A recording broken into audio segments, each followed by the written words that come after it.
Bom dia, turma! Bom dia, professor. Professor, qual será a aula de hoje? Bom, hoje falaremos sobre os átomos. Segundo os filósofos gregos Demócrito e Leucipo, a matéria era formada por pequenas partículas indivisíveis, chamadas átomos, que no grego significa indivisível. Indivisível, ou seja, professor, o átomo não pode ser dividido? Bom, segundo a ideia desses filósofos, sim, mas ao longo do tempo, vários cientistas propuseram diferentes estudos sobre os átomos. O primeiro cientista, chamado Dalton, propôs que o átomo era uma esfera permanente e indivisível, que não podia ser criado e nem destruído. Olhem o seguinte exemplo.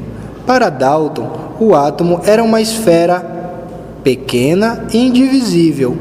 Um exemplo que a gente pode dar é a bolinha de gude que vocês brincam no recreio de vocês. Professor, mas não houve um cientista que descobriu o elétron?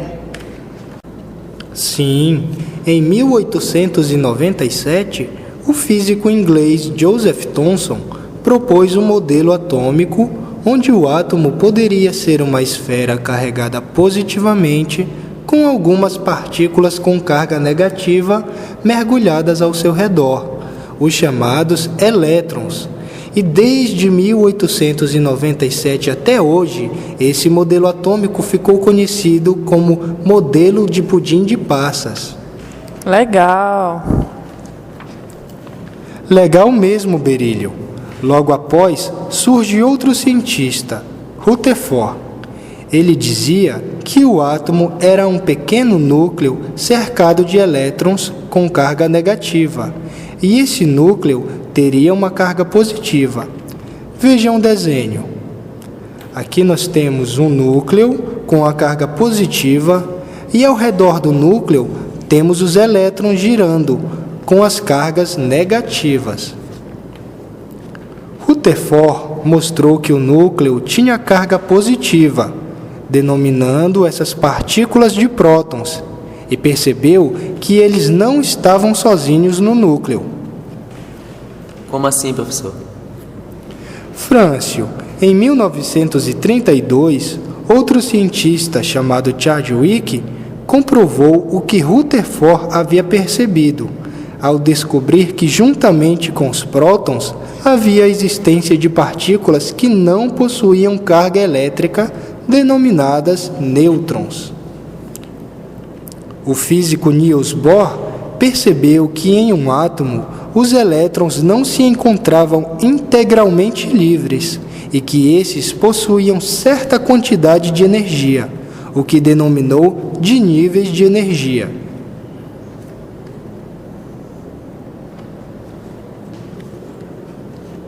Como assim? Segundo Bohr, um elétron poderia mudar de nível absorvendo ou liberando energia. Observem o exemplo. Quando um elétron absorve energia, ele fica mais afastado do núcleo. Já quando um elétron muda para um nível mais próximo do núcleo, o elétron libera energia. Bom, turma, o modelo atual é fundamentado no modelo dos cientistas Rutherford e Bohr. O átomo, nesse modelo, é constituído de prótons, partículas de carga positiva, e nêutrons, que não possuem carga elétrica, e a região ao redor do núcleo que contém os elétrons. Ela é chamada de eletrosfera. É nessa região onde podemos encontrar os elétrons, situados nas camadas eletrônicas. Vejam um exemplo, turma. Nesse desenho, nós vemos o núcleo e ao redor do núcleo os elétrons encontrados na eletrosfera. Quando um elétron se encontra no nível L, por exemplo, ele tem maior quantidade de energia do que o elétron que se encontra no nível K. Que legal, professor. Aprendemos o que é átomo, o que é elétron, o nêutron e o próton, camadas de energias. Ufa, ainda bem. Se perguntarem para mim, não ficarei sem responder.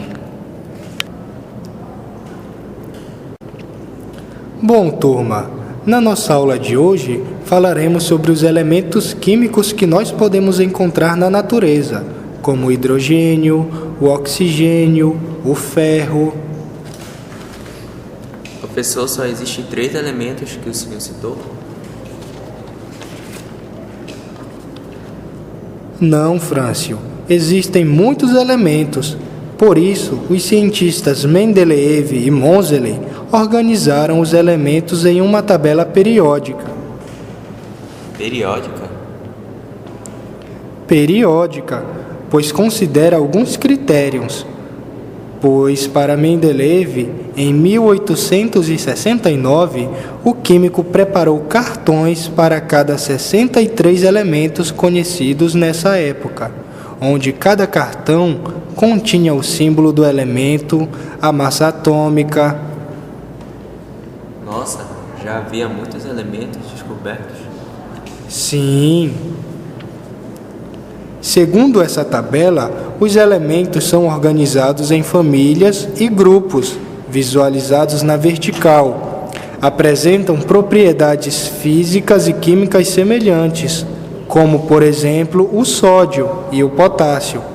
Ambos estão na família 1A e são considerados metais alcalinos. Professor, e o magnésio e o cálcio são de que família? Berílio. Mg significa magnésio e o Ca significa cálcio.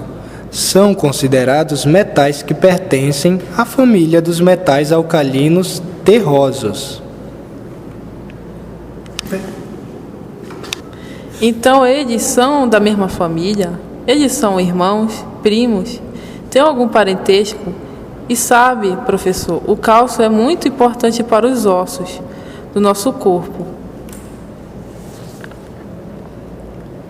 Muito bem, Berílio, você está certíssimo.